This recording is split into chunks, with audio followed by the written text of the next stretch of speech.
नमस्कार दोस्तों, स्वागत है आपका रियांस कोचिंग सेंटर में।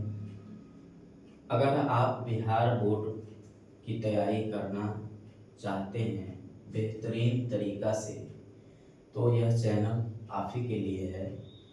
इस चैनल पर बिहार बोर्ड के महत्वपूर्ण प्रश्नों का हल बताया जा रहा है। आप लोग इस चैनल से जुड़ सकते हैं। अगर आप लोग इस चैनल पर नए हैं तो चैनल को सब्सक्राइब करें। क्रियांश क्लासेस सीतामढ़ी को सब्सक्राइब करें, लाइक करें और वीडियो को ज़्यादा से ज़्यादा शेयर करें ताकि और लोगों को भी इसका लाभ मिल सके। यहाँ आपको मिलेगा इस चैनल पे वह ऑब्जेक्टिव सब्जेक्टिव का जो है VVI क्वेश्चन आपको मिलेगा, जो मैट्रिक एग्जाम 2027 में पूछे जाने की संभावना है। तो दोस्तों, आप लोग अवश्य इस चैनल से जुड़े क्रियांश क्लासेस सीतामढ़ी से, और वीडियो को लाइक करें, सब्सक्राइब करें चैनल को और बेल आइकन को दबाना नहीं भूलें, क्योंकि बेल आइकन को दबाने से फ़ायदा यही मिलता है कि जो भी वीडियो मैं अपलोड करूंगा आपको नोटिफिकेशन के रूप में प्राप्त होगा और उसी समय आप उसका लाभ उठा पाएंगे। तो आप लोग क्या करें, ज़्यादा से ज़्यादा इस वीडियो को शेयर करें। आज हम जानेंगे एक टॉपिक, नया टॉपिक है जाइलम और फ्लोएम में अंतर। जाइलम और फ्लोएम ऊतक में अंतर क्या होता है उसके बारे में आज हम जानेंगे, जो मैट्रिक एग्जाम में, बोर्ड एग्जाम में कई बार यह प्रश्न पूछ चुका है।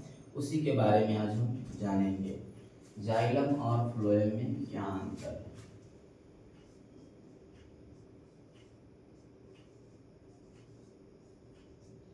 है। जाइलम और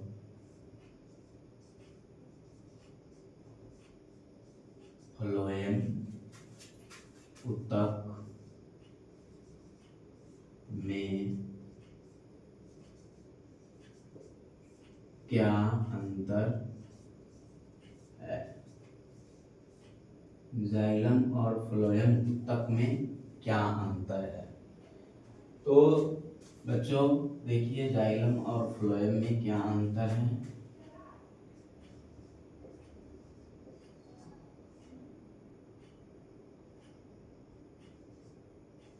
जाइलम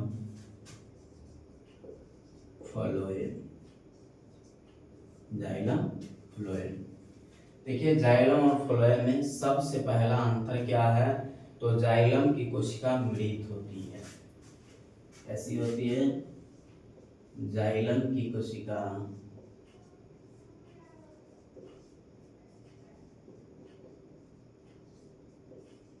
जाइलम की कोशिका मृत होती है। जाइलम की कोशिका कैसी होती है? मृत होती है। फ्लोएम की कोशिका जीवित होती है।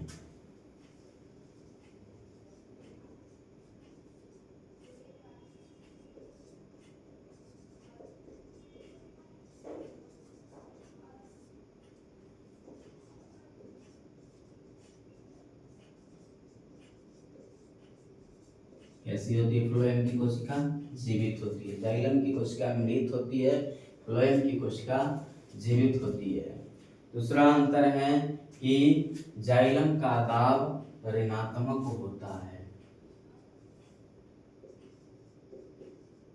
जाइलम का दाब ऋणात्मक होता है,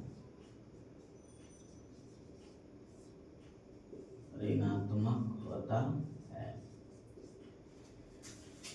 फ्लोएम का दाब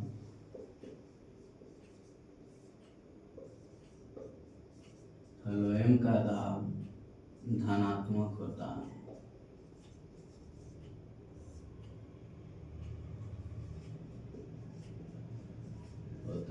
धनात्मक होता है। जाइलम का दाब ऋणात्मक होता है, फ्लोएम का दाब धनात्मक होता है। जाइलम की गति नीचे से ऊपर की ओर होती है। जाइलम की गति जो होती है वह नीचे से ऊपर की ओर होती है।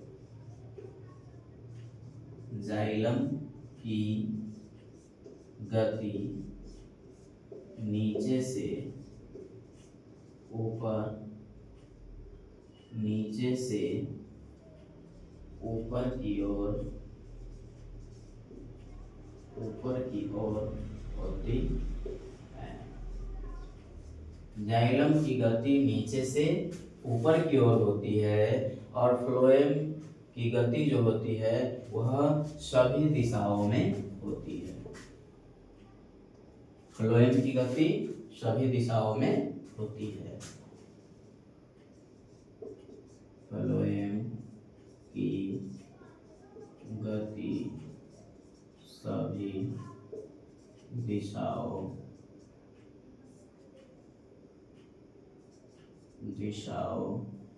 में होती है। फ्लोएम की गति सभी दिशाओं में होती है। जाइलम के ऊतक को दारू कहा जाता है।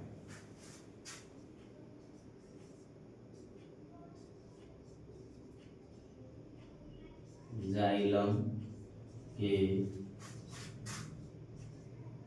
ऊतक को दारू कहा जाता है। जाइलम के ऊतक को क्या कहा जाता है बच्चों? दारू कहा जाता है। फ्लोएम के ऊतक को वाष्प कहा जाता है।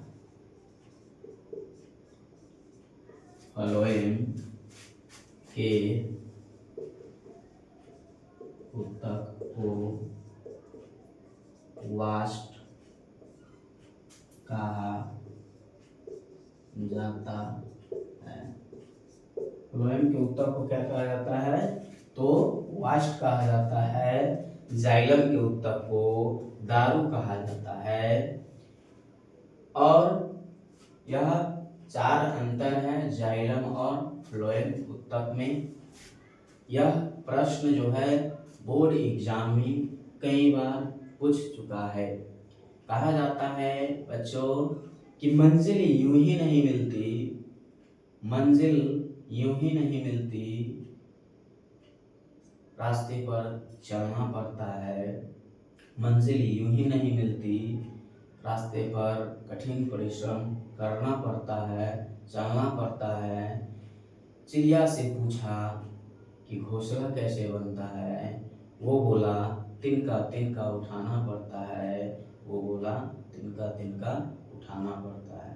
तो प्यारे बच्चों, आपका एक एक क्लास जो है वह मंजिल तक ले जाएगी। आपका जो एक एक क्लास है वह मंजिल तक ले जाएगी। तो आप लोगों से गुजारिश है कि आप लोग प्रत्येक क्लास को देखें, प्रत्येक क्लास से जुड़े और आप लाइक भी करें, वीडियो को शेयर भी करें। अगर चैनल को सब्सक्राइब नहीं किए हैं तो आप लोग चैनल को सब्सक्राइब भी करें।